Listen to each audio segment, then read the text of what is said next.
Assalamualaikum warahmatullahi wabarakatuh. Siang ini pada Jumat, Wak Dola akan berikan semacam cara pemilihan bibit untuk dikirim ke lab uji DNA. Yang pertama yang perlu kita buat adalah yang seperti ini. Bisa didekatkan Pak Kadus. Nomor 1 jenis kurmanya, kebetulan ini barhi, ditulis barhi, pemiliknya namanya Kadus. Nah, ini dibikin rangkap 2. Sama. Nomor 1-nya dibikin rangkap 2. Yang satu dimasukkan ke plastik yang plastik yang bisa ditutup, plastik obat ini. Nggak bisa ditutup udara-udara begini ya. Nah, yang satu lagi masukkan lagi ke sini. Nah, jadi namanya sama, nomornya sama, jenisnya sama, bikin rangkap 2. Ini masuk sini. Sekarang kita mau pilih, mau kita kirim. Nah, sebaiknya dipilih dulu bibit ini. Yang kira-kira kita sreg rasanya, karena kalau asal tanpa dipilih asal-asalan saja, khawatirnya nanti banyak yang jantan. Nah, ini ciri-ciri prediksinya kira-kira betina lebih banyak kita kirimkan ketimbang yang jantan, karena kalau banyak jantan kan biayanya lebih berat nanti. Nah, kita yang perlu itu kan pengesahan. Ini dari antara yang ini sama yang ini, dekatkan Pak Kadus. Ini satu jenis tapi bonggol ini lebih besar, ya? Ya. Itu agak kecil. Kalau Wak Dola milihnya yang ini. Ini kayaknya betina juga, tapi kalau dibandingkan ini pilih yang ini, ya kan? Nah, ini diambil 1 lembar bawah ini, potong dari sini. Tek. Ini dipotong begini biar masuk ke kantong plastiknya.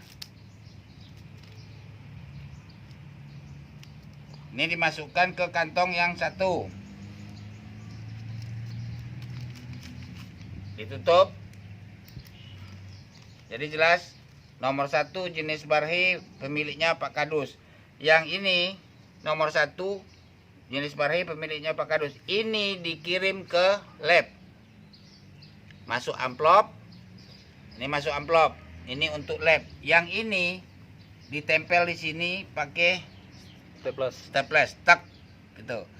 Sambil menunggu hasil dari lab. Nanti kalau sudah keluar hasil dari lab, dilengkapi dengan sertifikat bibit, tinggal bapak-bapak dan ibu-ibu atau saudara-saudara mengasih kalung di sini. Kasih aja sendiri kalung di sini sesuai dengan nanti nomor di sertifikat itu ada nomornya, ada barcode-nya itu. Jadi nanti sesuaikan, karena di dalam barcode ini kode DNA individu masing-masing. Jadi masing-masing individu ini kode DNA-nya beda-beda. Nah, itu sengaja disembunyikan di dalam barcode, karena bukan tidak percaya kepada pelanggan, khawatirnya nanti salah, terus di kemudian hari taunya lupa penomoran, di kemudian hari dia berhubungan jantan sementara hasilnya betina, terus heboh mengatakan ini betina. Nah, kita akan uji sesuai nomor urutan DNA-nya yang ada di barcode itu. Ya, mana tahu keliru. Jadi Wak Dola tidak mengatakan nakal ya, mana tahu ada yang keliru. Nah, itu akan kita uji karena setiap individu akan berbeda kode DNA-nya. Kalau dia dari biji, kalau dia dari kelujar itu seragam, sama. Atau dari sunu dia juga akan sama. Kalau dia dari biji, setiap individu itu berbeda, tidak sama. Begitu. Ciri-ciri DNA setiap individu akan berbeda, itu ketahuan nanti di lab. Nah, itu akan dicantumkan di dalam barcode disembunyikan. Itu untuk antisipasi ke depan. Jadi yang satu dikirim ke lab, yang satu ditempel di sini. Nah, kalau sudah keluar uji labnya dalam bentuk apa, nanti dilengkapi dengan bentuk sertifikat bibit per individu, akan tinggal kasih kalung di sini sesuai dengan ijazah yang dimiliki masing-masing. Jadi kalau nanti bapak-bapak, ibu-ibu, saudara-saudara ingin tanam, ya silakan tanam bibit bersertifikat dari ijazahnya. Mau dijual juga begitu, jual bibit sesuai sertifikat masing-masing. Jadi bagi yang ingin menjadi penyalur benih, bibitnya bibit berijazah. Kalau kuljar itu cukup seragam, satu saja satu saja sertifikatnya untuk satu kali pengeluaran bibit, karena kuljar DNA-nya seragam dengan induknya. Begitu juga dengan sunu, dan sama. Hanya biji yang nanti akan per satu pohon satu sertifikat. Paham ya? Saya ulangi. Pertama tulis nomor, kedua jenis kurma. Kan kita biji nih seperti ini biji. Nah, kita tahu nih biji apa nih? Nih kebetulan udah kecambah nih, Pak Kadus punya urusan. Kecambahkan biji pakai begini, gentong nasi. Nah, ini tahu bijinya apa? Waktu kita beli biji atau kita makan buah kurma kan tahu. Nah, jadi itu kita ingat. Nah, terus nama pemilik, karena di ijazah nanti akan tertulis nama pemilik itu di sertifikatnya. Ini pemiliknya si Anu, Pak Kadus Karangjurang, ya tertulis di situ. Ya, nama pemilik. Nah, karena nama pemilik tolong paskan dengan KTP-nya, KTP masing-masing, karena sama persis itu nanti. Sama dengan sertifikat anak ini.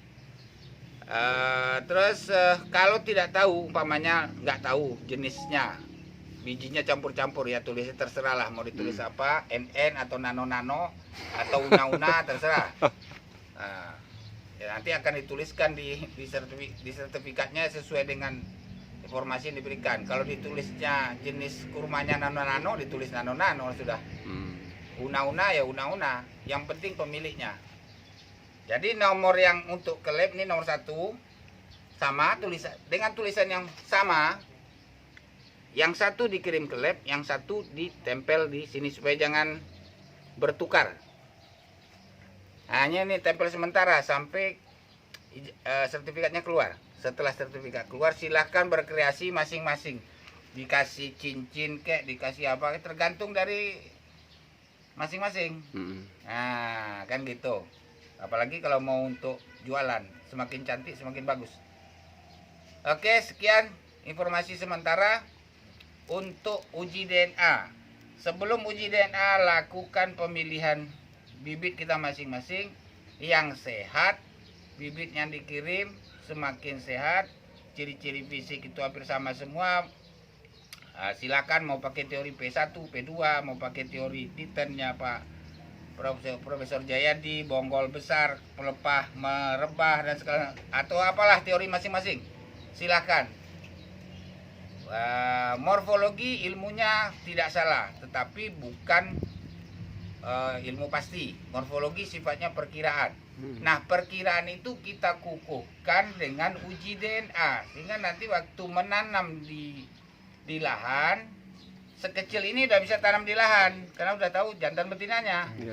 Kalau tidak, pelihara dulu sampai besar, sampai keluar mayangnya sekian tahun dulu. Nah, hitung sendiri berapa kos yang akan dikeluarkan selama pemeliharaan. Tapi kalau sudah dari kecil ketahuan, ya silakan, kan gitu. Itu gunanya, tujuan uji DNA itu untuk meringankan beban petani, bukan untuk memberatkan. Tapi saya nggak mau uji DNA, maunya tunggu sampai mayang keluar, ya silahkan. Tunggu mayang keluar, mau berapa tahun tunggu aja, atau ditanam rapat sampai nanti bongkar lagi, silahkan juga. Punya masing-masing juga. Ya bukan punya wadolah itu kurma. Mau ditanam, jangankan 1 kali 1, 30 kali 30 cm juga boleh. Nah, yang punya silahkan, yang punya masing-masing. Nah, Jadi tujuan lab DNA memberikan keringanan kepada petani. Terus meningkatkan nilai jual bibit. Bibit bersertifikat dengan bibit tidak bersertifikat pasti punya nilai jual tersendiri. Sayur kangkung dijual di pasar tradisional dengan sayur kangkung yang dijual di mall Beda. yang pakai styrofoam segala macam dalam ruangan AC harganya akan beda. Nah, jadi tujuan lab DNA membantu Anda semua. Sekian informasi sementara. Terima kasih. Wassalamualaikum warahmatullahi wabarakatuh. Waalaikumsalam warahmatullahi wabarakatuh.